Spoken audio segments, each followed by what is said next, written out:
Okay, we're going to do a garden tour. I apologize up front if you can't hear me loud and clear, but I do live next to an interstate. So, I have done the worm castings today. I put a half a cup to 3/4 a cup to every half gallon to gallon planter. I've got green beans. I had flowers on them last week. I'm trying to get them out of direct sunlight, but still get some sunlight, and there's about 5 or 6 flowers left today.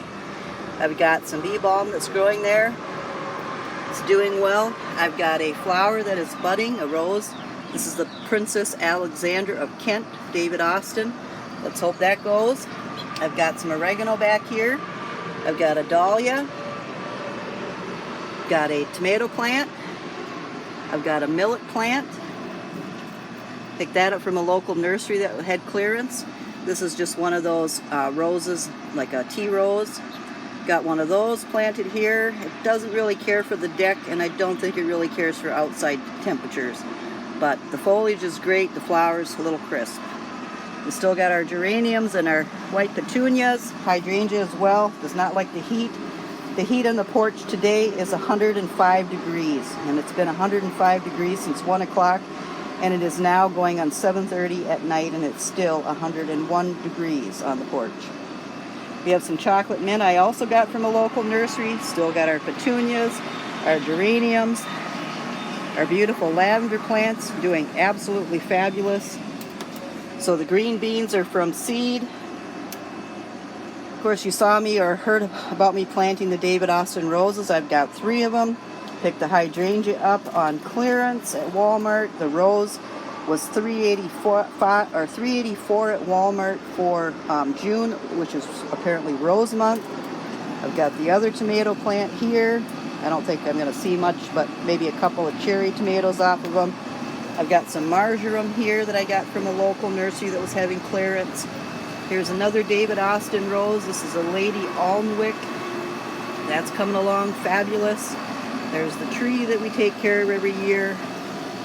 Here's the cucumbers grown by seed. Plenty of flowers. Growing it backwards, so growing from the front of the porch to the back to avoid direct hot sunlight. The leaves are doing much better than they were a few days ago.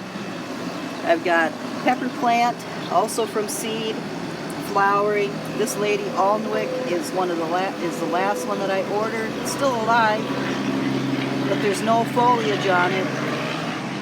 Peonies are planted and planted correctly, have been fed, fertilized, worm castings, watered, nothing.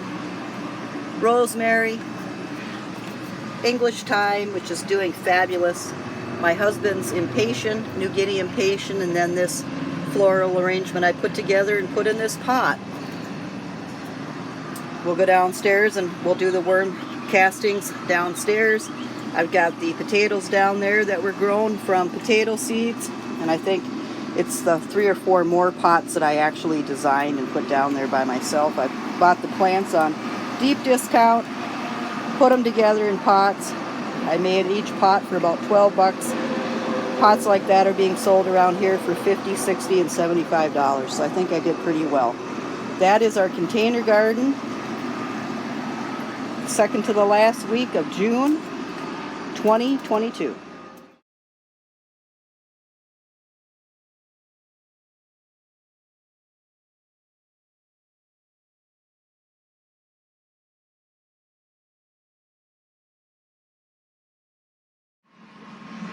Okay, here are our potato plants. Pretty big. Have to take them out of the wind every day, but really big, and they're doing great. Got some marigolds from the local greenhouse. We got some bee balm here. Hoping to get that to flower. These are the containers that I made. So the filler plants, and then some geraniums, and purple petunias are doing fabulous. This is another one that I created, just with the filler plants and some pink geraniums. Then I wanted some wildflowers, so I've planted some wildflowers, some zinnia, and some marigold. So just kind of letting this go wild.